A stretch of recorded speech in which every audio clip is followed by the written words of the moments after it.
Alhamdulillahi Rabbil Alamin. Wabihi nasta'inu ala umuri dunya wad din. Wassalatu wassalamu ala asyrafil anbiya'i wal mursalin Sayyidina Muhammadin wa ala alihi wa sahbihi wat tabi'in wa man tabi'ahum bi ihsanin ila yaumiddin, amma ba'd.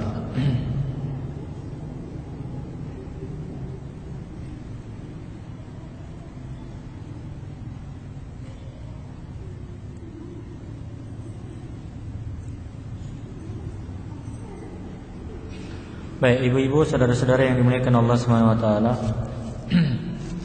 Ya, alhamdulillah kembali kita memuji Allah Subhanahu wa taala untuk segala nikmatnya, karunia-Nya.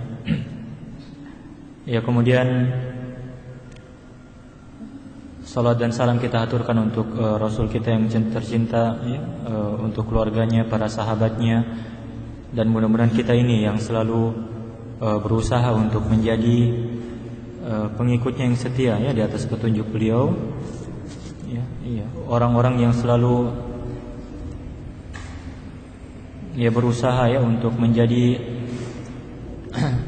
umatnya, ya, betul-betul sebagai umatnya, bukan cuma sekedar klaim saja, sekedar dakwaan saja, ya, tapi benar-benar sebagai umat yang komitmen, ya, dengan sunnahnya, itu mempelajari sunnahnya, kemudian berusaha untuk menjalani kehidupan ini di atas sunnah tersebut.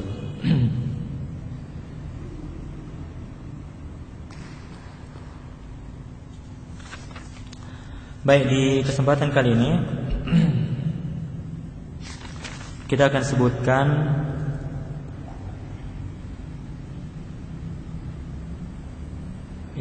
sebutkan tentang ciri-ciri, ya, atau sifat-sifat yang selayaknya ada, ya, pada seorang laki-laki, ya, sehingga, ya, dia pantas, ya, layak, ya, untuk dijadikan sebagai imam, ya, sebagai pemimpin, ya, bagi seorang wanita dalam kehidupan ini, ya, dalam kehidupan berumah tangga.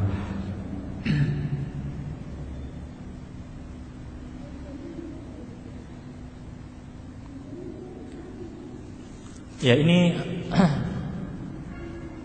tentu saja materi yang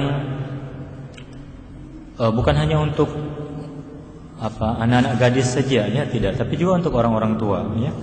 Karena, ya, kan, seorang wanita atau seorang laki-laki ketika dia telah menikah, ya, dia akan memiliki seorang putri misalkan, ya, dan dia harus tahu, ya, dengan siapa, ya, dia akan menikahkan putrinya tersebut. Baik, kita akan sebutkan itu, ya, dan ini sebenarnya sangat banyak, ya, banyak sifat-sifat itu, dan dia secara umum perkara-perkara kebaikan yang kita pahami bersama, ya. Cuma kita akan sebutkan beberapa hal yang prinsip saja di sini, ya, sifat-sifat yang penting, ya, yang selayaknya, ya, semestinya ada pada seorang laki-laki sehingga dia pantas, ya, sekali lagi untuk dijadikan sebagai pemimpin, ya, dalam rumah tangga.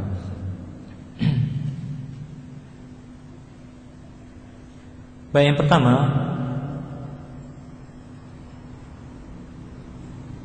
laki-laki yang pantas, ya, yang layak untuk dijadikan suami itu, ya, adalah seorang laki-laki yang beragama, ya, yang memiliki agama.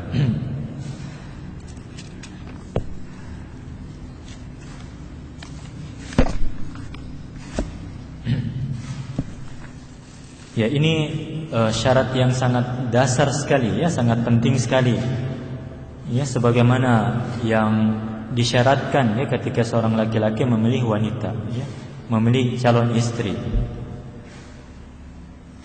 Kalau dalam hadisnya disebutkan tentang 4 hal, ya, 4 perkara yang dengannya seorang wanita dinikahi, ya. Salah satunya Rasul mengatakan walidiniha, ya, tentang agamanya, ya. Ya, beliau mengatakan fadfar biyatid din taribat yadak, ya. Ya carilah ya yang beragama itu, niscaya ya kalian akan beruntung, ya engkau akan ya beruntung. Nah, kalau itu berlaku untuk seorang wanita, ya ketika seorang laki-laki memilih seorang istri, ya. Nah, sebaliknya pun begitu, ya. Ya, jadi ketika seorang wanita ingin menikah dengan seorang laki-laki, maka ya dia harus mendahulukan laki-laki yang datang kepadanya dan dia seorang yang beragama, ya, yang memahami agamanya, ya, memiliki agama, ya, dan mengamalkan agama itu. Ya, Allah Ta'ala berfirman dalam surat Al-Baqarah ayat 221, "Wala 'abdun mu'minun khairun min musyrikin walau a'jabakum." Ya, sungguh kata Allah, seorang hamba yang mukmin yang beriman itu lebih baik, ya, lebih baik daripada seorang musyrik. Ya, walaupun musyrik itu ya lebih membuatmu kagum, ya, lebih membuatmu kagum.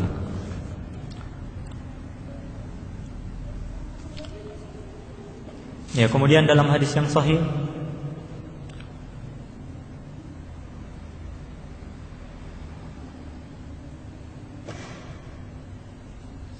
hadis ya Nabi sallallahu alaihi wasallam mengatakan, "Idza ja'akum man tardawnahu dinahu wa khuluquhu fazawwijuhu." Jika datang kepadamu, ya, kepada kalian, ini maksudnya kepada para walinya, ya, wali-wali seorang wanita, ya, jika datang kepada kalian seseorang yang kalian ridhoi agamanya, ya, dan akhlaknya, fazawwijuhu, maka nikahkan dia, ya, nikahkan dia dengan putri kalian itu. Kata beliau sallallahu alaihi wasallam, "Illa taf'aluhu takun fitnatun fil ardi wa fasadun kabir." Jika kalian tidak melakukannya, ya, tidak mau menikahkan, ya, seorang yang soleh seperti itu, yang baik agama dan akhlaknya, maka akan terjadi fitnah, ya, di muka bumi ini dan kerusakan yang besar. Hadis ini diriwayatkan oleh Imam At-Tirmidzi, ya, diriwayatkan oleh Imam At-Tirmidzi, dan hadis ini wallahu alam dhaif sebenarnya, ya, hadis yang dhaif, ya. Cuma maknanya benar, ya, maknanya ya benar. Ya, jadi secara sanad hadis ini dhaif, ya, tapi maknanya itu insyaallah benar, ya. Ya, jadi Rasul sekali lagi disebutkan, beliau mengatakan, "Idza ja'akum man tardawnahu dinahu wa khuluquhu fazawwijuhu." Ya, jika datang kepada kalian seseorang yang kalian ridhoi agama dan akhlaknya, maka nikahkan dia. Illa taf'alu takun fitnatun fil ardi wa fasadun kabir. Ya, jika kalian tidak melakukannya, maka akan terjadi fitnah, ya, di muka bumi dan ya kerusakan yang besar. Baik, ini syarat yang pertama yang paling penting, ya, yang mesti ada pada seorang muslim, ya, seorang yang akan kita jadikan sebagai pasangan hidup kita.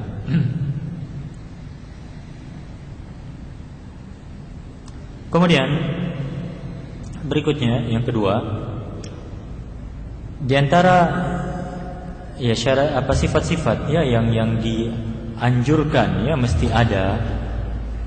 Ini bukan hal yang wajib sebenarnya, ya, sekali lagi, ya, tapi hal-hal yang memang sesuatu yang sebagainya kita butuhkan, ya, dan sesuatu yang sebagainya itu sifatnya dianjurkan, ya. Yang kedua yaitu, ya, hendaknya, ya, orang itu memiliki sesuatu, ya, dari kitab Allah, dari Al-Quran, ya, ia memiliki sesuatu atau bagian dari, ya, kitab Allah Azza wa Jalla. Apa maksudnya itu? Ya, dia kalau dia punya hafalan alhamdulillah, atau minimal, ya, dia bisa membaca Al-Quran dengan baik, ya. Ya, bisa membaca Al-Quran dengan baik dan punya perhatian dengan Al-Quran tersebut. Ya, hafalan ini tidak mesti, ya, hafal 30 juz, ya. Kalau mau cari yang seperti itu, wah, tidak bisa tidak menikah kita dibuat, ya. Iya. Ya, paling tidak dia punya hafalan, sesuatu dari Al-Quran itu, ya, yang bisa dia jadikan sebagai bekalnya, ya, untuk melaksanakan sholat, ya, atau paling tidak, ya, dia bisa membaca Al-Quran dengan baik, ya, dan punya perhatian, ya, terhadap Al-Quran tersebut. Ya, dan disebutkan dalam riwayat yang sahih dalam Sahih Al-Bukhari dan Muslim bahwasanya Nabi yang mulia sallallahu alaihi wasallam pernah menikahkan seorang laki-laki dari sahabat dengan mahar Al-Quran yang dia miliki, maksudnya hafalannya yang dia miliki. Jadi hafalannya yang dia akan ajarkan kepada istrinya itu kalau dia sudah nikahin. Nah, kalau di kita ini di Indonesia kebiasaannya kalau kalau dalam pernikahan pelamaran, nah di situ ada maharnya mushaf Al-Quran. Ini tidak ada sunnahnya yang seperti ini. Ia memberikan mahar sebuah mushaf Al-Quran, kitab suci Al-Quran dengan apa begitu. Nah, ini bukan sunnah. Kalau mereka mengikuti sunnahnya Nabi Sallallahu Alaihi Wasallam, bukan itu sunnahnya. Jadi tidak ada itu mahar dengan mushaf Al-Quran. Baik, kalau ini pernah terjadi pada seorang sahabat, bentuknya apa? Bentuknya hafalan. Dia memiliki hafalan yang akan diajarkan pada istrinya. Dan dalil ini menunjukkan bahwasanya Al-Quran itu agung, mulia. Karena hukum asalnya mahar itu, hukum asalnya mahar, dia mestinya harus sesuatu yang bernilai, bernilai materi maksudnya, bernilai materi. Nah, cuman ketika seseorang ini, laki-laki ini miskin, tidak memiliki harta untuk itu, maka Rasul mengizinkan dia untuk menikah dengan sesuatu yang dimiliki dari Al-Quran. Itu menunjukkan bahwasanya Al-Quran itu itu sangat berharga, bernilai, tapi sekali lagi maksudnya dari sisi manfaatnya, sisi manfaatnya di mana dia bisa mengajarkan istrinya tersebut.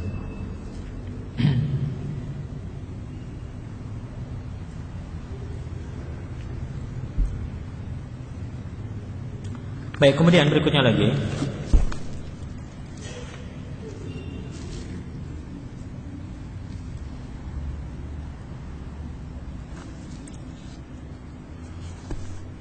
di antara sifat-sifat yang dianjurkan ada pada seorang laki-laki yang akan kita jadikan sebagai suami,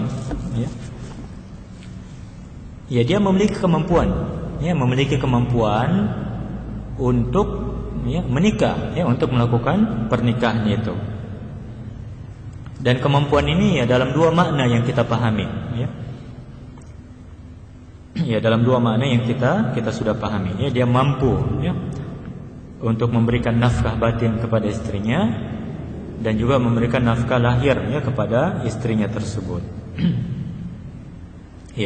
Dan Nabi Sallallahu Alaihi Wasallam menganjurkan, memotivasi para pemuda untuk menikah, ketika mereka sudah memiliki kemampuan itu, memiliki kemampuan.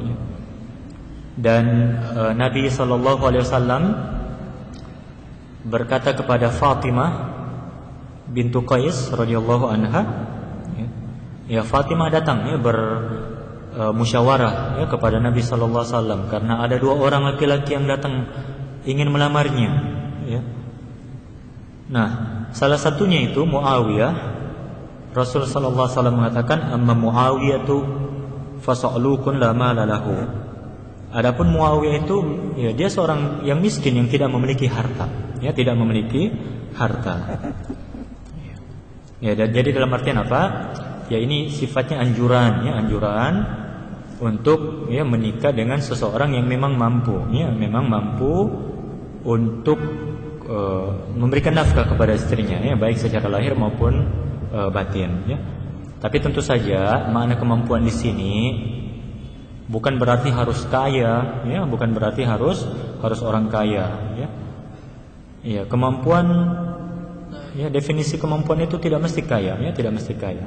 Seseorang ketika dia mau bekerja, mau berbuat, Allah akan berikan dia rezeki, Allah akan berikan dia rezeki. Jadi di sini sekali lagi bukan kita ya menyuruh harus menikah dengan orang kaya begitu ya, kemudian mencampakkan orang yang tidak mampu. Tidak seperti itu, tidak ya, sekali lagi tidak ya, karena Allah sudah menjamin ya. Ya, kalau seseorang menikah, Allah akan mampukan mereka untuk itu insyaallah ya. Ya, jadi kita harus percaya bahwasanya Allah ya, di tangan Allah rezeki itu, dan Dia yang akan memberikan rezeki ya. Jadi kalau ada orang yang memang sanggup, maksudnya dia mau ya untuk berusaha, ya maka itulah yang terbaik ya.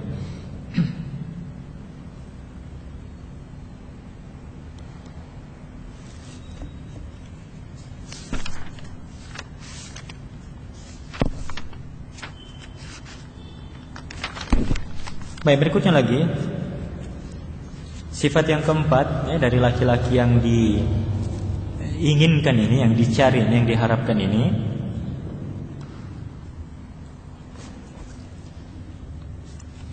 yaitu ya seseorang yang penyayang ya terhadap wanita ya, yang penyayang terhadap ya istrinya ya, sayang kepada istrinya itu. Ya, dalam kasusnya Fatimah tadi radhiyallahu anha, Fatimah bintu Qais, ya dia menyebutkan dua orang laki-laki yang datang melamarnya, ya. Kemudian meminta pendapatnya Rasul sallallahu alaihi wasallam, ya. Tadi Muawiyah Rasul sudah sebutkan sifatnya. Kemudian yang satunya Rasul mengatakan sallallahu alaihi wasallam, amma Abu Jahmin farajulun la yada'u asahu min atiqihi. Ya, adapun Abu Jaham, kata beliau, ini Abu Jaham, dia seorang laki-laki yang tidak melepaskan tongkatnya ya dari pundaknya. Ya, tidak pernah melepaskan tongkatnya dari pundaknya.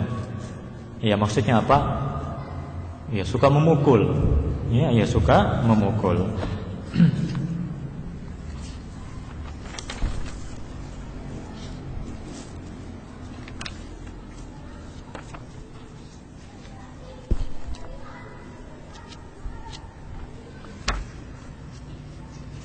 Ya, jadi demikian ya, Rasulullah sallallahu alaihi wasallam menjelaskan kepada Fatimah bintu Qais ya tentang sifat dua orang yang datang melamar itu ya. Ya, salah satunya itu tidak memiliki kemampuannya dalam nafkah ya. Kemudian yang satunya lagi ya Rasul sebutkan sallallahu alaihi wasallam sebagai seseorang yang tidak punya kasih sayang ya. Kurang kasih sayangnya dan suka memukul wanita. Makanya Rasul sallallahu alaihi wasallam mengarahkan kepada siapa? Kepada Fatimah ini untuk menikah ya dengan Usama ya, menikah dengan Usama. Ya. Ini ya saudara-saudara yang dimuliakan Allah Subhanahu wa taala, termasuk ghibah ya. Tapi ghibah yang diperbolehkan ya dalam batas-batasnya. Ketika menyebutkan seseorang ya untuk sebuah kasus ya, ketika dia meminta fatwa ya atau pertimbangan ya pertimbangan. Nah, itu boleh, tapi ingat dalam batasnya saja ya, tidak keluar dari itu.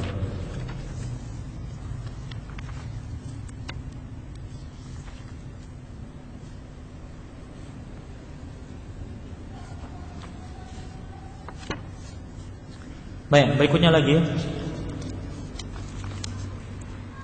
Ya, di antara sifat yang dianjurkan ya, untuk ada ya pada seorang laki-laki sehingga dia layak ya untuk kita jadikan sebagai calon suami ya untuk diri kita ya, kalau seorang wanita, seorang gadis, atau untuk putri kita ya kalau dia seorang yang memiliki putri. Ya, yang kelima yaitu ya laki-laki yang bisa membahagiakan membahagiakan istrinya ketika istri itu memandang kepadanya.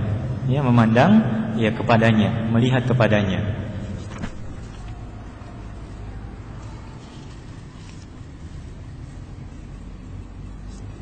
Ya.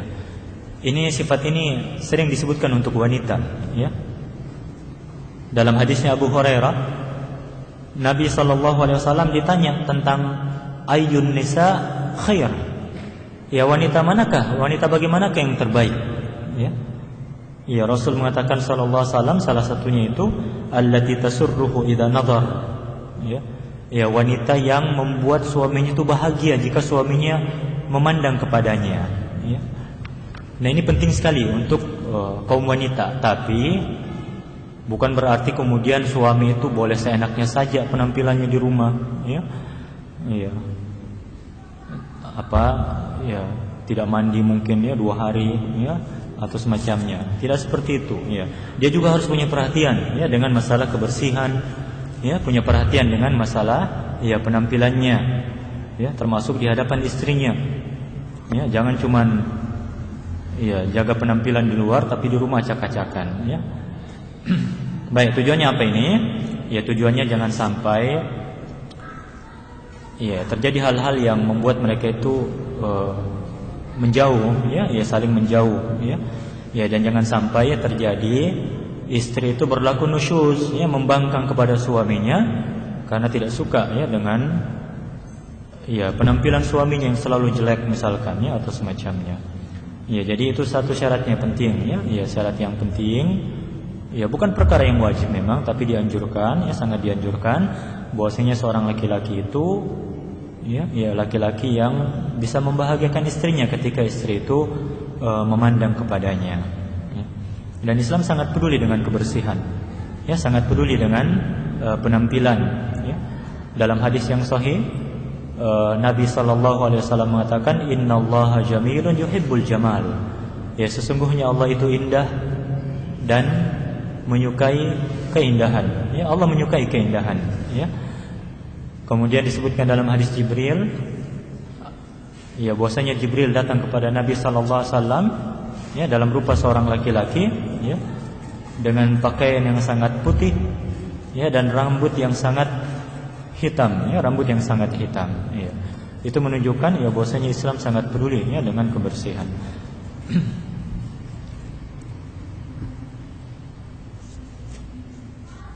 Baik, berikutnya lagi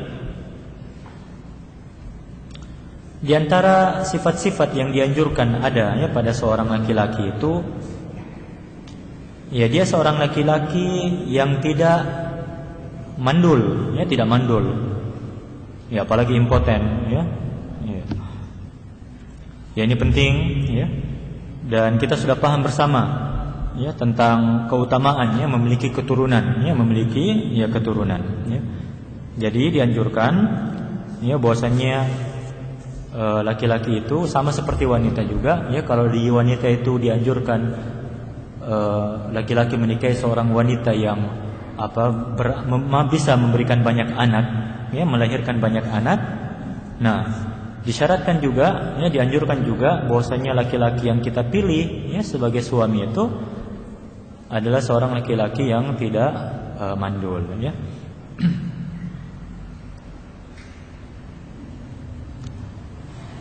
Ya. Dan itu ya mungkin wallahu alam ya, istilah mandul ini lebih sering untuk perempuan ya. Ya, adapun untuk laki-laki ya mungkin dari sisi kesehatannya saja ya, dari sisi kesehatan fisiknya ya atau kesehatan spermanya itu ya. Ya, ini persoalan-persoalan yang sulit ya untuk kita deteksi, tapi jelasnya kita ini sebatas usaha ya, usaha yang kita lakukan, ikhtiar yang kita lakukan ya, dan Allah akan memberikan kita yang terbaik ya sesuai dengan ketetapannya. Baik, jadi dianjurkan ya bahwasanya laki-laki yang kita pilih itu adalah laki-laki yang tidak mandul ya. Sekali lagi, apa tujuannya?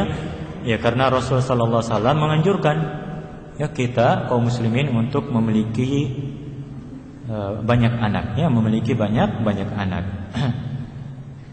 Ya kecuali mungkin kalau ada ya satu perkara yang mengharuskan untuk menikahi laki-laki yang seperti ini ya, seperti yang tidak kita sebutkan di sini, yang kita sebutkan tadi, tidak seperti yang kita sebutkan tadi.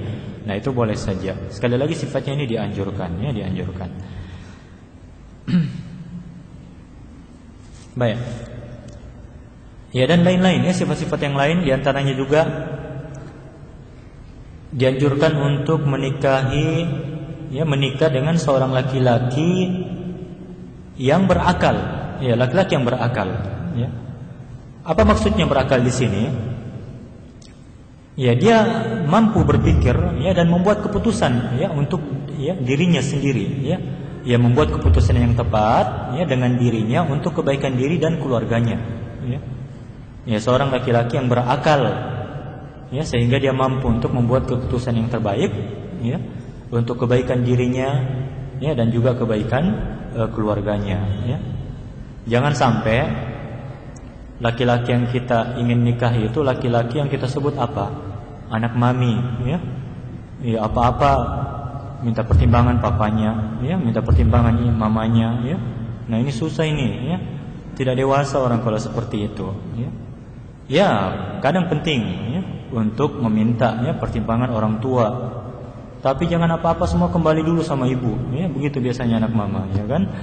Nah, ini hati-hati juga, ya. Jangan sampai justru, ya, kita berikan, ya, anak kita kepada orang yang seperti ini, ya, tidak dewasa, ya, untuk bersikapnya dalam kehidupan ini.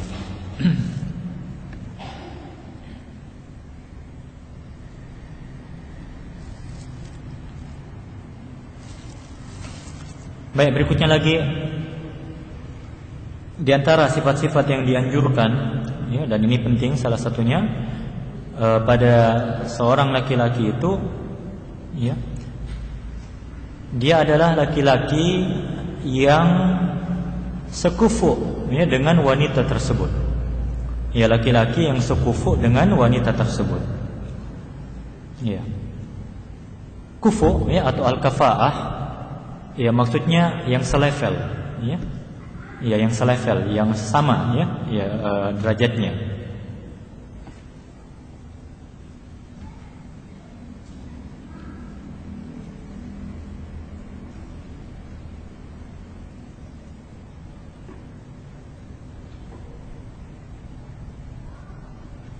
Ya. Dan kufu dalam Islam, ya, persoalan kafaah dalam Islam ini itu bermacam-macam, ya. Ya, jadi dari sisi apa ditinjau masalah kafaah ini, ya, masalah kufu ini, ya.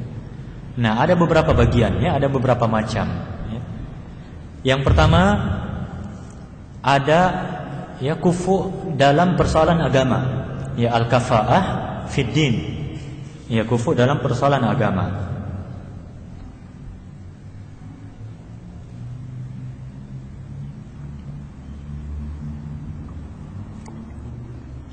Dan ini perkara yang sangat penting, ya, bernilai, dianggapnya dalam pernikahan. Bahkan ya, persoalan agama ini dia merupakan syarat sahnya pernikahan, ya. Ya, syarat sahnya pernikahan dengan kesepakatan para ulama kita. Karena tidak boleh, ya, seorang wanita muslimah, ya, tidak boleh seorang wanita muslimah dinikahi, ya, oleh seorang non muslim. Ya, tidak boleh seorang wanita muslimah dinikahi oleh seorang seorang laki-laki non muslim, ya. Ya, jadi dia penting, ya, dia penting persoalan agama ini. Ya, termasuk persoalan agama yaitu persoalan ketakwaannya, ya, bagusnya agamanya. Kalau dia seorang muslim, maka kita harus lihat, ya, ya, bagaimana agamanya itu, ya. Karena sebagian orang agamanya rendahan, ya, bahkan mungkin tidak beragama, ya. Ya, tidak beragama dalam artian dia muslim KTP saja, ya. Nah, jadi ya, ini perkara penting, ya, kafaah, kufu dalam persoalan agama, ya, kufu dalam persoalan agama, ya. Makanya penting bagi seorang wali, ya, seorang muslim untuk menikahkan walinya itu, ya, wanita yang dalam tanggungannya, putrinya atau saudarinya dan sebagainya, ya, untuk mencarikan seorang laki-laki yang soleh, yang baik agamanya, ya. Ya, bukan justru diberikan kepada, ya, laki-laki yang buruk, ya, laki-laki yang fasik, ya. Ya. Ya, dalam surat An-Nur, ya, dalam surat An-Nur ayat ke-26 Allah Ta'ala mengatakan al-khabithatu lil-khabithin wal-khabithuna lil-khabithat, ya. Wat-tayyibatu lit-tayyibina wat-tayyibuna lit-tayyibat, ya. Ya, wanita-wanita yang buruk, ya, itu untuk laki-laki yang buruk, ya. Ya, kemudian laki-laki yang buruk itu juga untuk, ya, wanita-wanita yang buruk. Ya, demikian juga wat-tayyibatu lit-tayyibin wanita-wanita yang baik itu untuk laki-laki yang baik, wat-thayyibuna lit-thayyibat, ya, dan laki-laki yang baik untuk wanita-wanita yang baik-baik, ya. Ayat ini memiliki dua penafsiran sebenarnya, ya. Ya, salah satunya itu, ya, tentang kebaikan, ya, tentang kebaikan seseorang, ya, atau keburukannya, ya. Ya, jadi sepantasnya kufu, ya, dalam persoalan agama ini, ya, harus didahulukan, ya, harus didahulukan. Jangan sampai kita lebih melihat ke persoalan materi, ya, daripada persoalan agamanya, ya. Ya, jadi ini penting, walaupun sekali lagi dia bukan syarat sahnya akad nikah, ya, kalau berkait dengan masalah kesolehan, ya. Ya, bukan syarat sah, tapi sekali lagi dia persoalan yang sangat penting. Baik, itu yang pertama, ya, dalam masalah kufu ini. Jadi kufu dalam persoalan agama. Kemudian ada juga yang kedua, yaitu kufu dalam persoalan nasab. Ya, kufu dalam persoalan nasab.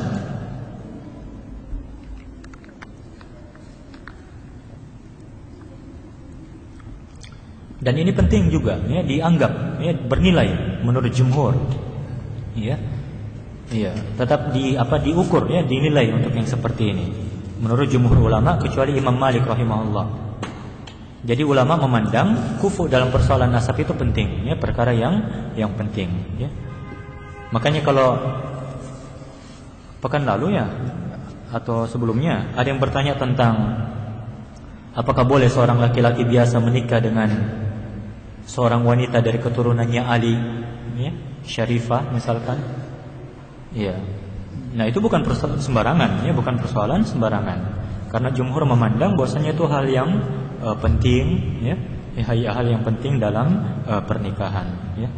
Walaupun sekali lagi dia bukan perkara yang utama, ya, perkara yang wajib, ya, bukan perkara yang wajib, tapi bersifat anjuran.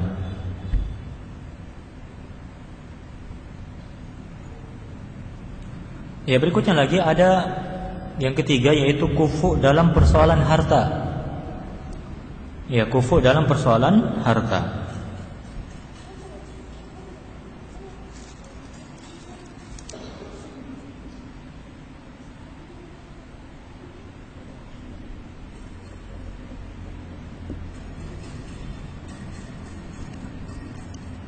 Ya, ini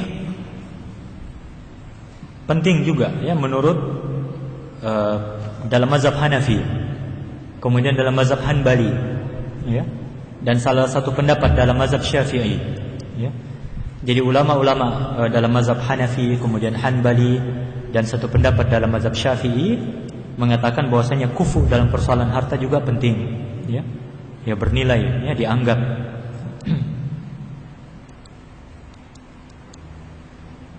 Ya, diperhitungkan, ya, yang seperti ini.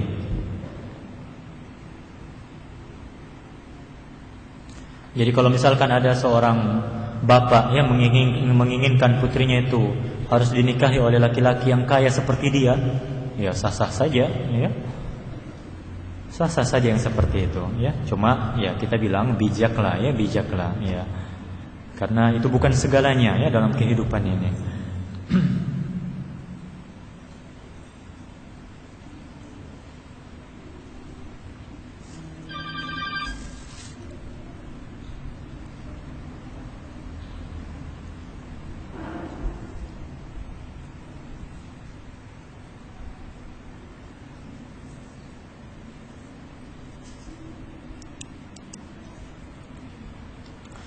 Baik, kemudian termasuk, ya, kufu yang diperhitungkan itu adalah, ya, kufu dalam profesi, ya, pekerjaan.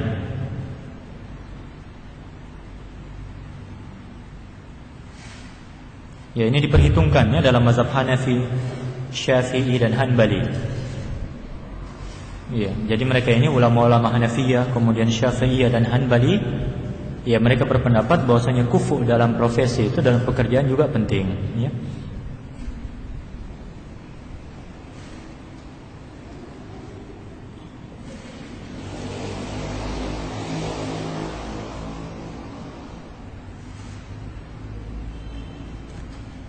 Ya. Kemudian termasuk juga dalam kufu yang diperhitungkan, yaitu bersih dari aib. Ya, bersih dari aib. Ya, apa aib dimaksud ini? Ya, cacat ya dalam akhlaknya, dalam fisiknya ya dan semacamnya. Ya, jadi di antara kufu yang diperhitungkan yaitu bersih dari aib ya. Ya aib atau cacat ya dalam persoalan akhlak atau dalam persoalan fisik dan semacamnya. Dan ini diperhitungkan menurut mazhab Maliki dan Syafi'i.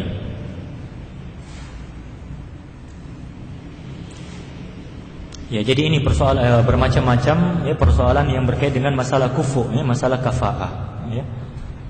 Nah, jadi termasuk ya perkara yang dianjurkan ya pada seorang laki-laki itu untuk dijadikan sebagai suami, yaitu dia seorang yang sekufu ya dengan kita ya, seorang yang sekufu dengan kita ya. Dan itu kufu itu bermacam-macam sudah kita sebutkan tadi. Tapi sekali lagi kufu yang paling pentingnya, yang paling utamanya ya, yang paling besarnya itu adalah ya kufu dalam persoalan agama ya, dalam persoalan ketakwaan ya, dalam persoalan kesolehan ya.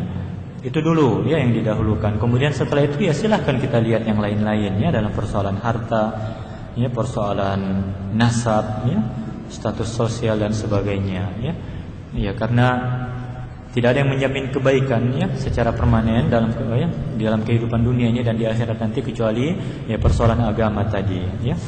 Kalau seseorang baik agamanya, insyaallah ya dia akan menjadi suami yang baik insyaallah ya, dengan izin Allah ya.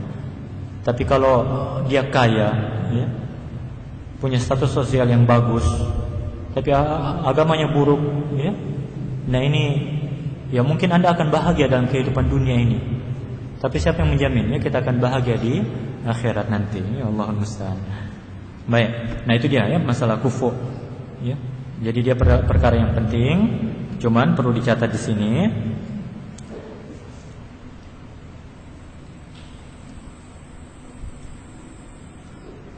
Ulama berselisih ya tentang masalah kufu ini. Apakah kufu ini termasuknya dalam syarat sahnya nikah atau tidak? Ya, apakah persoalan kufu al-kafaah itu termasuk dalam syarat sahnya nikah atau tidak? Ya.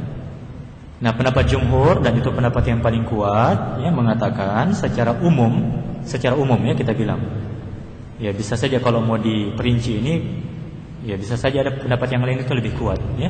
Tapi secara umum kita katakan pendapat jumhur, ya bahwasannya masalah kufu ini bukan termasuk syarat sahnya pernikahan ya. Ya bukan termasuk syarat sahnya pernikahan.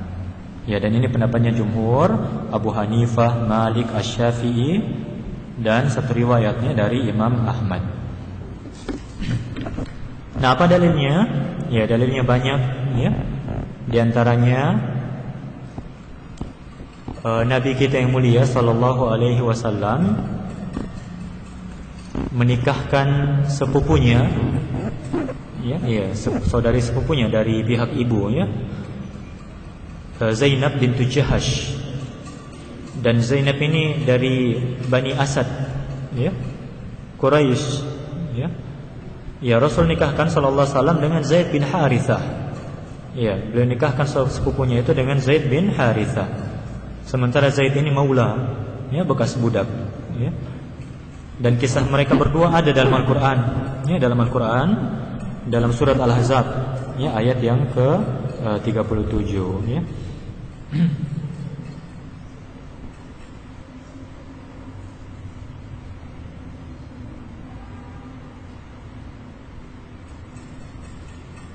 Ya. Dalil yang lain lagi ya yang menunjukkan bahwasanya masalah kufu ini bukan syarat sahnya pernikahan. Ya bahwasanya Nabi kita yang mulia sallallahu alaihi wasallam ya, sementara beliau ini seorang Hashimi, Bani Hashim. Bani Hashim ya, tinggi sekali derajatnya beliau. Beliau menikahkan dua putrinya dengan Utsman bin Affan radhiyallahu anhu. Sementara Utsman ini ya tentu saja kalau mau dibandingkan dengan Nabi sallallahu alaihi wasallam ya beliau lebih rendah statusnya ya, walaupun sama-sama Quraisy ya tapi derajatnya Nabi Bani Hashim itu lebih tinggi ya yang paling tinggi ya derajatnya ya daripada suku-suku yang lain yang berada dalam Quraisy itu ya, suku Quraisy itu. Nah, jadi Nabi sallallahu alaihi wasallam menikahkan putrinya ya, Ruqayyah, kemudian Ummu Kalsum dengan Utsman bin Affan ya radhiyallahu anhu. Ya, kalau Fatimah dinikahi oleh Ali radhiyallahu anhu, dan Ali Hasyimin ya, dari Bani Hashim. Ya, tidak ada masalah ya.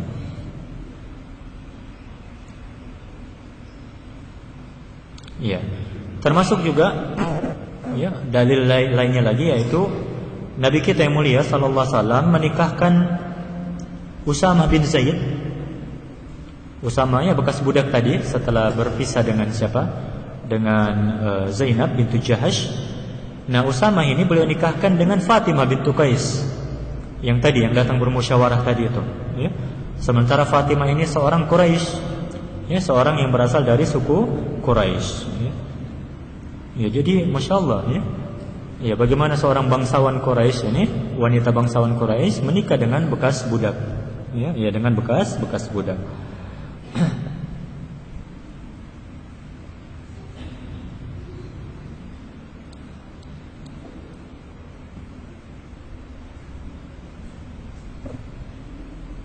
Ya.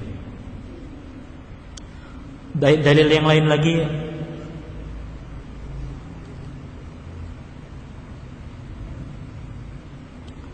hadisnya Abu Sa'id ya, bahwasannya Zainab istrinya Ibnu Mas'ud ya.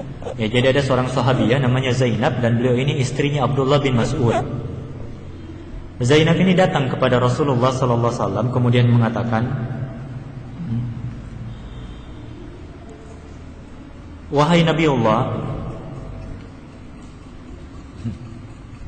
engkau pada hari ini menyuruh untuk bersedekah ya. Dan saya memiliki perhiasan ya. Dan saya ingin bersedekah dengannya, dengan perhiasan itu. Tapi Ibnu Mas'ud mengklaim ya, suaminya ya, Ibnu Mas'ud.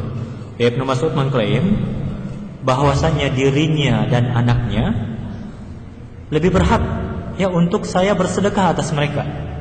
Ya, lebih berhak untuk menerima sedekah saya itu. Ya. Apa jawabannya Nabi? Ya, Nabi sallallahu alaihi wasallam mengatakan, "Shadaqa Ibnu Mas'ud." Ya, Ibnu Mas'ud benar. Ya, Ibnu Mas'ud benar. "Zawjuki wa waladuki ahaq man tasaddaqti bihi alaihim." Suamimu dan anakmu itu lebih berhak, ya, lebih berhak untuk menerima sedekahmu. Ya, lebih berhak untuk menerima sedekahmu. Hadis ini sahih ya, dalam Sahih Al-Bukhari dan Muslim. Nah, apa yang bisa dipahami dari hadis ini? Ya, yang bisa kita pahami wallahu alam, istrinya seorang yang kaya, memiliki harta ya. Sementara Ibnu Mas'ud lebih rendah dari itu statusnya ya, beliau seorang yang miskin. Baik. Jadi kalau dari status sosialnya berbeda mereka ini. Istrinya lebih tinggi status sosialnya karena dia memiliki harta ya. Dan itu tidak menghalangi mereka untuk menikah ya, tidak menghalangi mereka untuk menikah.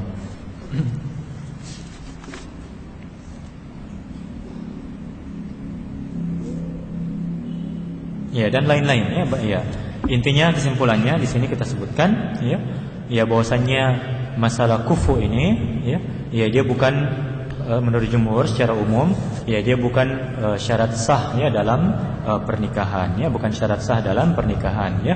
Walaupun sekali lagi ya, dia persoalan yang penting ya, dan tidak diabaikan begitu saja ya, tidak diabaikan begitu saja ya, karena dikhawatirkan ya itu akan ya mengganggu ya mengganggu kehidupan rumah tangga ya pasangan tersebut nanti ya, ketika mereka telah menikah.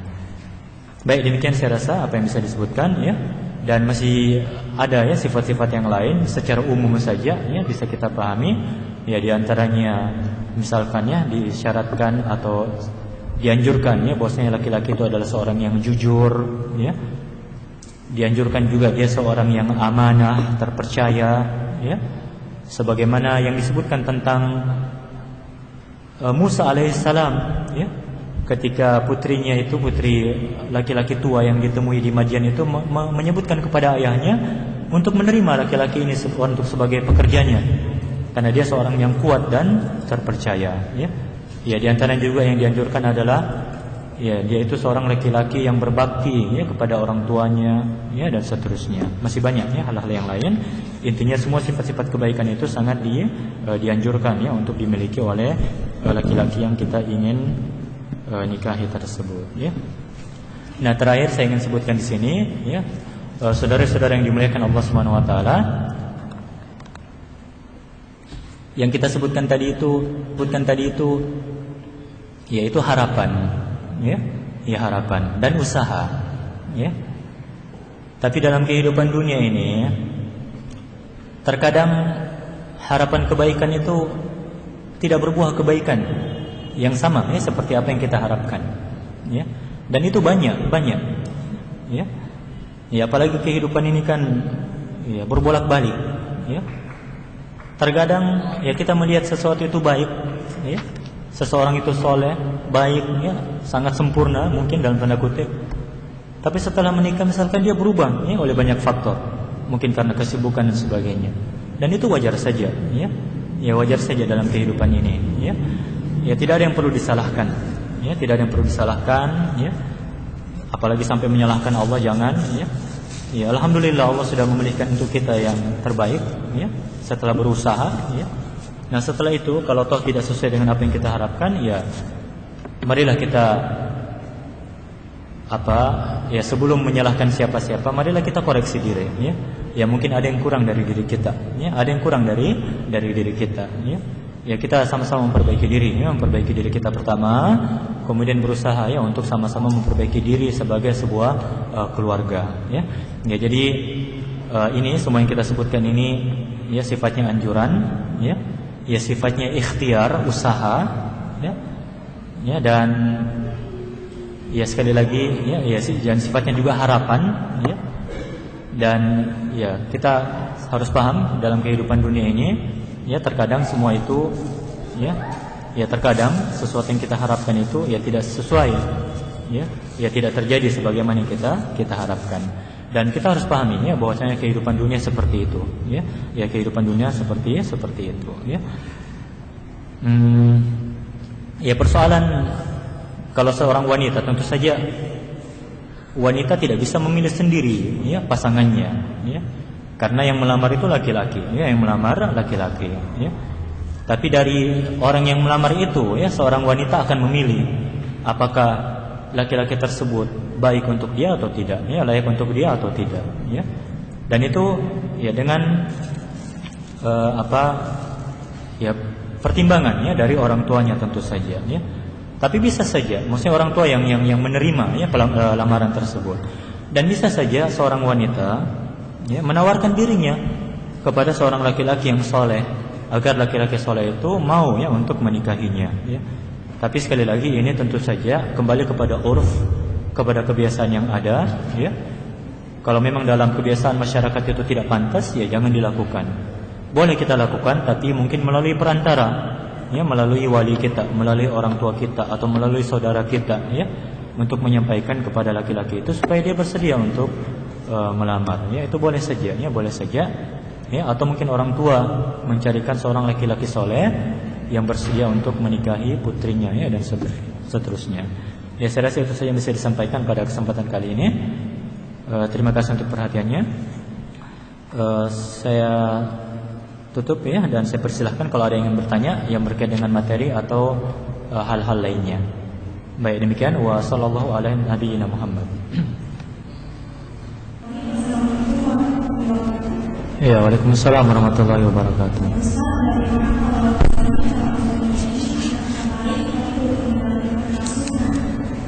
Ya, baik.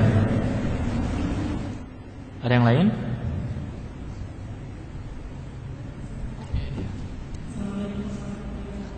Iya, waalaikumsalam warahmatullahi wabarakatuh. Nah, silakan.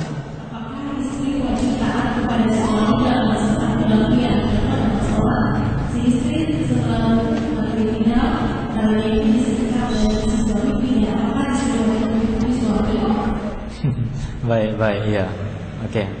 Bagus ya. Masih ada lagi yang lain? Khilafiyah fikih ya. Iya. Baik, masih ada, silakan. Iya, Waalaikumsalam warahmatullahi wabarakatuh. Nah.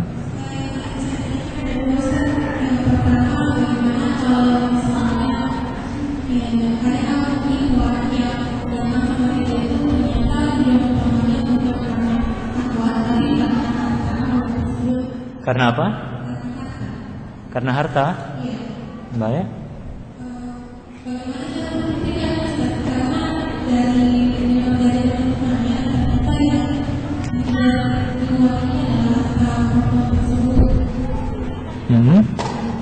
Pertanyaannya kenapa? Maksudnya? Baik, iya. Jadi ada indikasi dia ingin melamar cuman karena hartanya gitu. Baik, ada yang kedua apa? Terus dia melalui syariat menentukan perkara menjaga jarak dengan calonnya, tapi dengan perempuan lain dia berlaku lain. Dia langsung barang memandang kemudian dari relasinya. Iya, baik.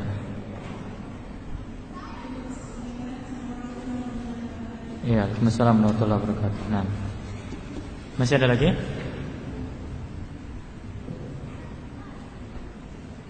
Baik, kita jawab dulu ini. Oh, masih ada, silakan ya. Iya, Waalaikumsalam warahmatullahi wabarakatuh. Nah.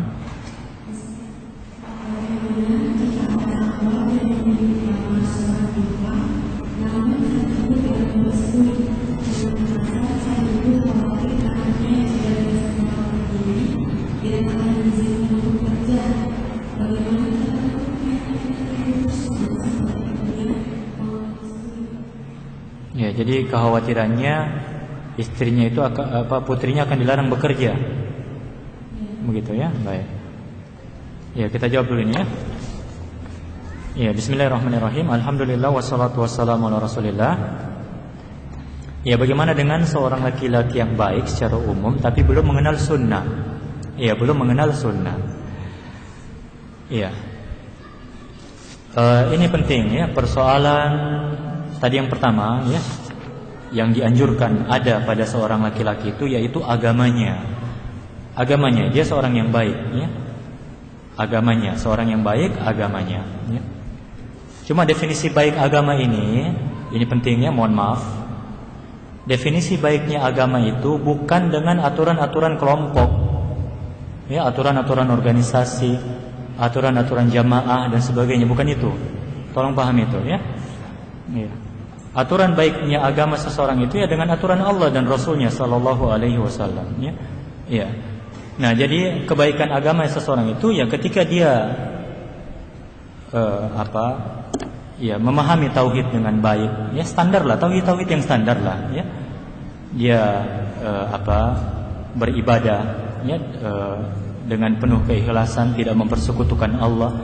Dia tahu Tuhannya berada di atas langit ketujuh. Ya. Dia maha tahu ya, dia tahu Allah selalu mengawasi dia ya. Dia menjauhi kesyirikan ya. Dia bisa menjaga sholat 5 waktu ya, dan secara umum dia mengerjakan syariat Islam dengan baik ya. Ya. Itu yang dimaksud baiknya agama ya. Ya, jadi tidak mesti dia harus misalkan, maaf ya, ada sebagian akhwat misalkan saya dengar katanya dia ingin menikah dengan seorang yang mungkin lulusan dari ya universitas tertentu ya. Ya, misalkan ya contoh, atau yang dia ingin menikah dengan seorang laki-laki yang hafiz 30 juz ya, Masya Allah bagus ya, Masya Allah bagus ya, tapi itu sudah lebihnya itu ya. Kita sekarang bicara yang standar saja ya, yang standar ya. Jadi bagaimana standarnya itu ya, minimal ya dia tahu ya, sedikit paham tentang persoalan tauhid ya, menjaga tauhidnya, tidak jatuh kepada syirik, dan dia bisa menjaga sholat 5 waktunya ya dengan baik, dan bisa menjaga ibadah-ibadahnya ya, yang wajib-wajibnya dengan baik ya. Nah, itu standarnya. Nah, bagaimana kalau dia belum mengenal sunnah? Definisi belum mengenal sunnah ini luas sekali ya. Apa maksudnya ya? Kalau yang kita maksud mengenal sunnah ini masalah-masalah furu', ya, ya, persoalan-persoalan fikih, misalkan masalah apa ya? Ya, persoalan-persoalan furu' kalau dalam fikih itu, ya itu mungkin masih dalam banyak kasus masih bisa ditolerir, ya, masih bisa ditolerir, ya.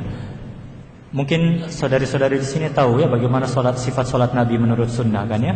Ada di buku kecil itu. Iya. Nah, bagaimana kalau yang datang melamar ini salatnya masih, maaf dalam tanda kutip ya, masih seperti orang biasa. Dia belum mengenal sifat salat Nabi seperti yang kita amalkan misalkan. Apakah boleh? Tidak ada masalah, ya. Ya, dia bisa belajar setelah itu. Karena secara umum salat-salat yang dilakukan oleh orang yang belum belajar seperti kita itu standar ya, dan sempurna, tidak masalah insyaallah ya. Ya, salatnya sah ya, salatnya ya sah. Ya, itu dalam masalah fikih ya. Adapun kalau masalah-masalah misalkan yang berkait dengan persoalan jenggot ya, memelihara jenggot, atau dia tidak isbal ya dan sebagainya, apa hukumnya mengisbalkan pakaiannya, menurunkan kain di bawah mata kaki? Yaitu khilafiyah itu ya. Tapi bukan berarti kemudian kita anggap remeh persoalan itu, tidak ya. Ya, bukan persoalan remeh sekali lagi. Cuma saya ingin katakan kalau persoalan masalah kain yang isbal itu, ya itu oke lah, masih bisa dimaafkan ya. Mungkin dia belum tahu, bisa kita ajarkan setelah itu ya. Masalah jenggot pun bisa diajarkan, mudah-mudahan saja ya. Jadi secara umum ya begini, mohon maaf ya, orang yang belajar itu masih sedikit ya. Yang mengenal sunnah di kita juga masih sedikit ya. Sementara akhwat kan banyak sekali yang sudah belajar. Kalau kita mau berharap pada ya orang yang sudah belajar ini saja, aduh gawat ya. Ya, banyak yang tidak dapat bagian ya kan ya. Baik. Jadi ya, maksud saya sekali lagi kita kembali, kalau kita mau batasi dengan orang yang sudah belajar, sulit ya, akan banyak yang tidak menikah nanti. Ya, jadi saya katakan ya, selama agamanya itu masih baik ya, dalam yang standar tadi yang saya sebutkan ya, dia bisa memahami tauhid ya yang standar tadi, dia menjaga sholat 5 waktunya ya, dia punya perhatian dengan agama, dan dia mau belajar ya, dan mau menerima kita sebagai seorang muslimah yang berhijab rapi ya, ya berhijab rapi dan komitmen dengan sunnah ya, dan mau sama-sama belajar, oke, tidak apa-apa, terima saja dia ya, walaupun mungkin dia masih isbal ya, misalkan mungkin ya, atau mungkin dia ya masih banyak hal-hal lain yang belum dia tahu, tapi selama dia komitmen untuk mau belajar dan mau menerima kita ya sebagai muslimah yang apa adanya seperti ini ya, yang sudah jadi seperti ini ya, insyaallah mudah-mudahan saja tidak masalah ya. Mudah-mudahan bisa dipahami apa maksud saya ya. Kemudian yang kedua ya, persoalan taat pada masalah khilafiyah. Tidak mesti ya, tidak harus taat kepada suami. Bahkan persoalan khilafiyah fikih ini kita tidak bisa memaksa istri kita ya, dalam persoalan khilafiyah fikih ya. Tidak boleh kita memaksa istri kita dalam persoalan khilafiyah fikih itu ya. Jadi silahkan saja, kalau memang istri memahami yang lain tidak ada masalah ya. Kalau misalkan persoalan puasa untuk wanita yang hamil misalkan, atau menyusui tidak puasa ya di bulan Ramadan, kemudian suami memandang dia harus ganti puasanya, sementara istri memandang cukup membayar fidyah saja, apakah suami harus paksa istrinya harus berpuasa seperti yang dia pahami? Tidak bisa ya. Ya, tidak bisa. Jadi silahkan saja ya, persoalan khilafiyah ini, kalau istri ingin mengamalkan yang lain boleh ya, boleh, dan kita hormati itu. Jadi tidak wajib taat pada suami dalam persoalan khilafiyah fikih ini. Tapi tolong jangan sampai ya persoalan khilafiyah jadi cerai ya, hancur rumah tangga. Maksudnya bagaimana bisa itu? Tidak pantaslah itu ya. Kita saja dalam pembahasan fikih setiap malam Ahad kita sebutkan itu. Dalam banyak kasus persoalan khilafiyah fikih itu kita bisa toleran, bisa berlapang dada ya. Nah, bagaimana kemudian rumah tangga hancur ya cuman gara-gara persoalan khilafiyah? Janganlah ya, tidak boleh ya. Jadi istri tidak wajib taat ya pada suami dalam persoalan ini. Kemudian ya, ini kasus yang lain lagi, pertanyaan. Seorang laki-laki datang melamar, tapi ada indikasi dia itu hanya menginginkan harta si wanita ini. Nah, jadi apa yang harus dilakukan? Ya, perkaranya ini kembali kepada wanita tersebut, ya, kepada wali-walinya. Kalau memang ada indikasi ke situ dan itu ya mungkin kita pandang sebagai niat buruk, ya, karena agamanya tidak baik, ya. Ya, silahkan tolak saja, ditolak ya lamaran seperti itu dan jangan diterima, ya, jangan diterima, ya. Sampaikan kepada orang tua, ya, bagaimana karakternya, ya, tabiatnya laki-laki tersebut, ya. Ya, jadi jangan diterima kalau memang dia punya niat yang tidak baik, ya, karena hanya mengincar harta, ya. Jangan sampai nanti sudah dapat hartanya kemudian ya istrinya ini dibuang, ya. Ya, begitu saja. Nah, terus ya bagaimana? Ya ini kasusnya ini mungkin masih banyak juga. Baik di depan ahwat, tapi ya di depan calon, tapi kalau di perempuan lain ya masih biasa-biasa saja begitu, ya, jadi orang awam juga dia. Wah, ini bahaya juga yang seperti ini, ya. Ini bukan laki-laki yang istiqomah namanya ini, ya, bukan laki-laki soleh. Iya, bukan, ya. Yang kita inginkan itu orang yang bertakwa kepada Allah, dan ketakwaan itu secara lahir maupun batin, ya. Ya, dia baik, ya. Ya, secara lahirnya baik juga secara batinnya. Jangan sampai ya, nanti dengan teman-temannya dia baik, kalau lagi sendiri ya mungkin kalau ya itu urusan dia pribadi, cuma ya kalau memang kita tahu ada indikasi seperti itu, ya itu perlu dipertanyakan ya tentang agamanya seperti itu. Ini sebenarnya nasihat untuk kita semua sebenarnya, ya. Kadang juga sebagian perempuan pun begitu, sebagian ahwat, ya. Kalau lewat di depan seorang yang dianggap seperti ikhwah, malu-malu, ya, atau apalah, ya, tutup wajahnya dan sebagainya. Tapi kalau di hadapan laki-laki lain biasa-biasa saja. Nah, bagaimana juga yang seperti ini, kan? Iya. Jadi sama saja, ya. Iya. Jadi kita harus berlaku sama ya dalam semua kasus ini, ya. Nah, urusan bagaimana kita menyikapi laki-laki seperti ini ya kembali kepada Anda. Kalau memang itu betul, ya, bukan tuduhan, bukan fitnah, ya mungkin nasihati dia, ya, untuk bisa menjadi suami yang baik nanti, ya. Iya. Kalau memang buruk sekali dalam pandangan kita, ya silahkan bersikap, ya, boleh ditolak atau semacamnya. Atau minta dia untuk belajar dulu, ya, memperbaiki diri dulu dan sebagainya. Baik, kemudian yang terakhir di sini ada ibu tidak merestui, ya, anaknya menikah dengan seorang laki-laki karena khawatir anaknya itu nanti akan dilarang untuk bekerja. Ya, ini problem yang seperti ini, ya. Sebenarnya seorang anak itu, ya, anak perempuan kalau sudah menikah, ya dia milik suaminya, ya, milik suaminya. Orang tuanya tidak pantas, ya, tidak layak untuk terlalu campur tangan, ya, dalam urusan rumah tangga putrinya itu. Nah, ini tolong dipahami, ya, oleh orang-orang tua, ya. Terus lagi yang menikah ini kan putrinya, ya. Dia yang mestinya kita perhatikan kebutuhannya, ya. Jangan hanya memikirkan maslahat diri kita kemudian mengabaikan maslahat putri kita itu, ya.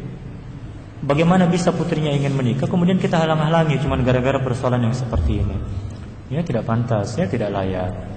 Nah, kalau ada seorang akhwat yang mengalami kasus seperti ini, ya cobalah untuk bicara kepada ibunya, ya, bicara kepada ibunya. Walaupun kita katakan sebenarnya persoalan wali bagi wanita kan bukan hak ibu. Ya, bicaralah sama ayah, karena ini hak ayah yang seperti ini untuk menikahkan putrinya. Kalau ayah sudah setuju, sebenarnya ibu tidak perlu bicara, maksudnya tidak perlu dianggap, ya. Walaupun ya kita katakan bukan berarti kita ingin durhaka sama ibu, tidak. Cuma kan alasan ibu itu kan tidak syar'i. Ya, sekali lagi alasan ibu kan tidak syar'i, ya. Ya, jadi boleh saja kita langkahi ibu kita selama ayah sudah ridho, ya, sudah rela untuk menikahkan kita ya dengan laki-laki yang datang melamar tadi ya. Yaitu ya perempuan, saya rasa ya masalah perasaan saja. Insya Allah bisa dibujuk-bujuk nanti ibunya ya. Jadi perkuat saja bapaknya supaya ayahnya supaya mau ya menikahkan kita ya dengan laki-laki tersebut. Baik, ada pertanyaan lagi ini. Bagaimana jika ada seorang ikhwan dan akhwat ingin menikah secara syar'i tapi keluarga dari salah satunya ada yang masih awam tentang pernikahan syar'i, jadi mereka menunda pernikahan itu. Tapi ikhwan berpesan untuk menunggunya. Ya, apa yang harus si akhwat lakukan jika datang ikhwan yang lain ingin melamarnya? Waduh, ini bagaimana ini ya? Ya putuskan di situ, ya lanjut atau tidak, selesai. Maksudnya kalau ingin lanjut ya menikah. Kalau batal cuma gara-gara orang tua suruh tunda ya sudah putuslah. Supaya mungkin kita bisa menikah dengan yang lain, ya seperti itu. Iya baik. Ini dilema juga, ya. Saya cuman begini ya. Untuk mendakwahi seseorang itu kadang butuh waktu lama, ya. Makanya jangan sampai ada dari kita ya sudah mau menikah satu pekan berikutnya, satu pekan ini sudah mau datang melamar ikhwannya baru bicara sama orang tua tentang bagaimana pernikahan yang syar'i. Ya itu salah yang seperti itu ya. Tidak nyambung. Wajar lah orang tua menolak ya, mereka tidak paham kan. Jadi kalau kita ingin orang tua menerima kita ya untuk yang seperti ini, ya dakwahi mereka sejak awal. Buat mereka itu bagaimana supaya mereka bisa paham juga tentang Islam, tentang sunnah, ya. Ya, supaya nanti ketika tiba masanya untuk menikah, ya mereka sudah mengerti persoalan itu, ya dan sudah siap untuk ya menerima, ya.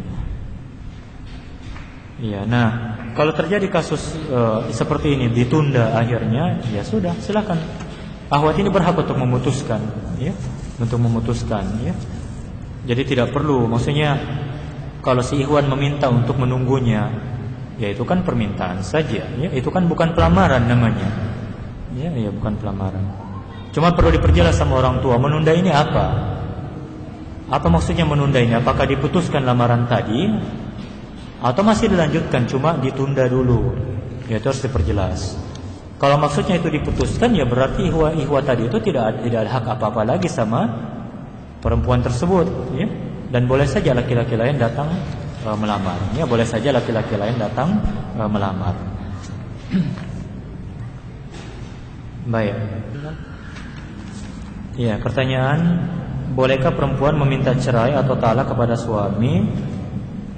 Misalnya suaminya selingkuh dengan saudari dari perempuan tersebut, ya astagfirullah, sehingga perempuan itu tidak sanggup dan meminta cerai. Apakah perceraiannya sah atau tidak?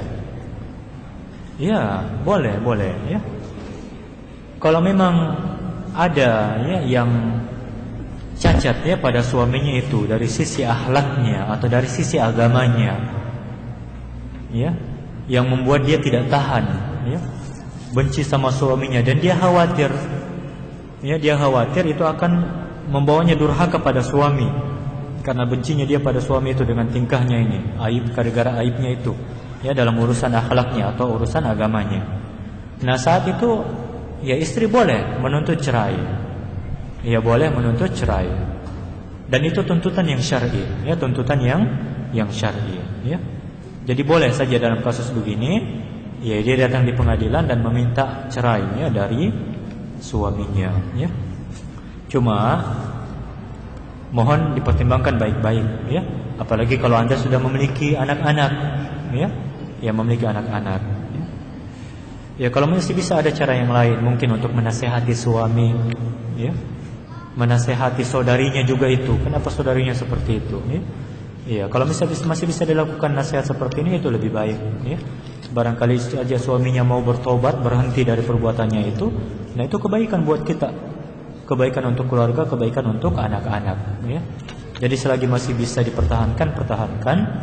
Tapi kalau sudah tidak, kemudian Anda meminta cerai, ya wanita itu meminta cerai, yaitu boleh saja, ya boleh saja, dan itu tuntutan yang syar'i.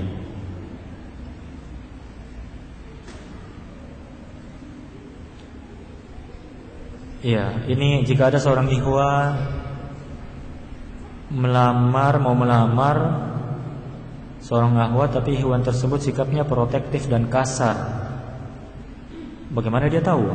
Ya, baiklah. Kemudian ikhwah itu berjanji mau merubah sikapnya. Jadi bagaimana cara menyikapi hal tersebut? Apakah dia bisa berubah atau tidak? Wah, ini saya tidak bisa menghukumi orang yang tidak ada di depan saya, ya. Iya, Anda lebih tahu tentang dia mungkin, ya. Atau mintalah kepada ayah, kepada saudara untuk menilai bagaimana laki-laki itu, ya. Apakah ada peluang ya dia untuk mau ya berubah ya dari sifatnya itu, ya. Kalau saya jelas tidak bisa. Ini kembali ke masalah masalah karakter, ya. Iya, tabiatnya dari seseorang, dan saya tidak bisa menilai ya dari sini, ya Allah. Iya. Ya, jadi ini kembali ke Anda, ya. Ya, kalau meminta pertimbangan ya harus dilihat langsung orangnya, bertemu langsung orangnya. Mungkin kita bisa menilai sendiri atau minta pertimbangan dari orang tua, ya, atau dari saudara. Ada yang mau bertanya langsung lagi? Maaf ya, ini ada pertanyaan lagi nih. Oh ya, silakan.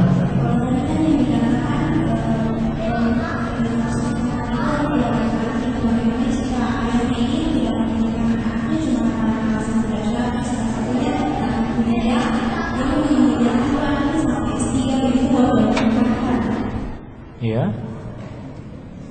Jadi ayah ingin supaya anaknya jadi dokter dulu baru menikah, begitu. Iya, baik. Jadi kita bertanya apa hukumnya seperti ini?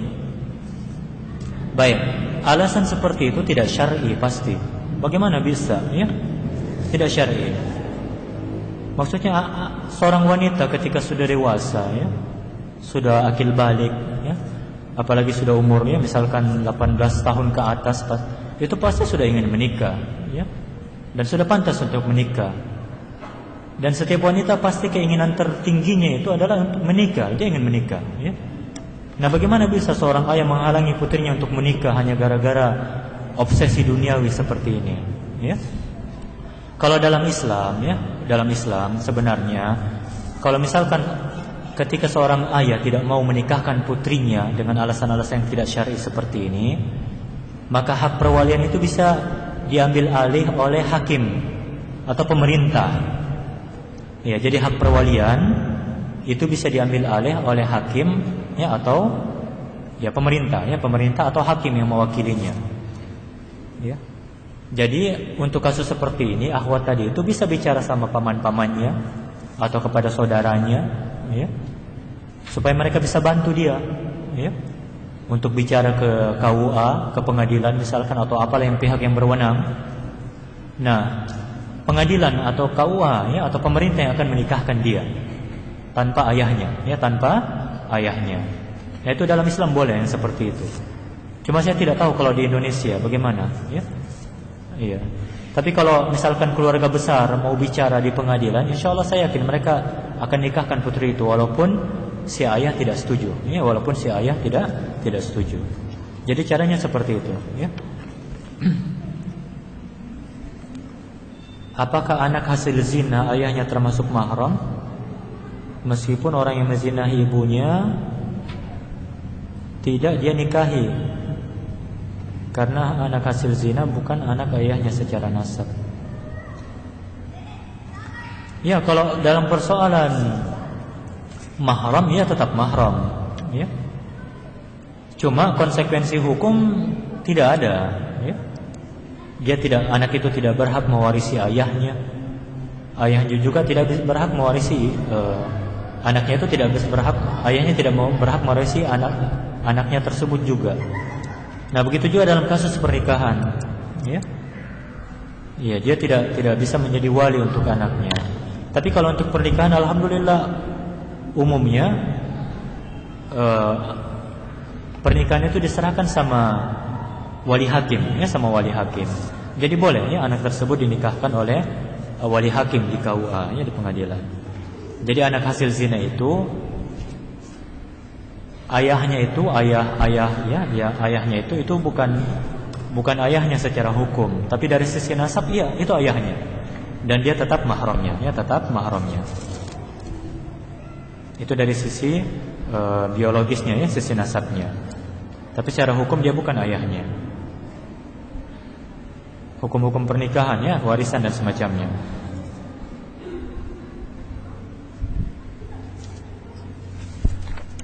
Baik, bagaimana pandangan Islam terhadap laki-laki yang mengungkapkan perasaannya namun tidak mengikat perempuan tersebut, dalam artian berpacaran? Astagfirullah. Karena laki-laki tersebut tidak ingin pacaran karena sudah tahu hukumnya. Ya, bagaimana ya? Jangan dengarkan dia, laki-laki itu susah dipegang kata-katanya, ya. Belum tahu laki-laki. Jadi jangan begini, Anda perempuan, ya. Dan perempuan itu sisi perasaannya lebih dominan, ya. Iya, beda dengan laki-laki. Dan makanya saya wasiatkan untuk Anda sebagai seorang wanita, jangan mudah percaya dengan kata-katanya laki-laki, ya. Iya. Ya, jangan mudah percaya dengan kata-katanya laki-laki, ya. Iya, sebaik apapun ungkapan perasaannya itu, tidak usah percaya, ya, tidak usah percaya. Kalau memang dia jujur dalam perasaannya, ya, dia datanglah ke orang tua Anda untuk melamar, ya, untuk menikahi. Bukan mengungkapkan perasaan seperti ini. Buat apa? Tidak ada pengaruhnya ini, ya, dalam kehidupan Islami, Pak, ya. Ya. Jadi abaikan saja dia, tidak usah ditanggapi, ya.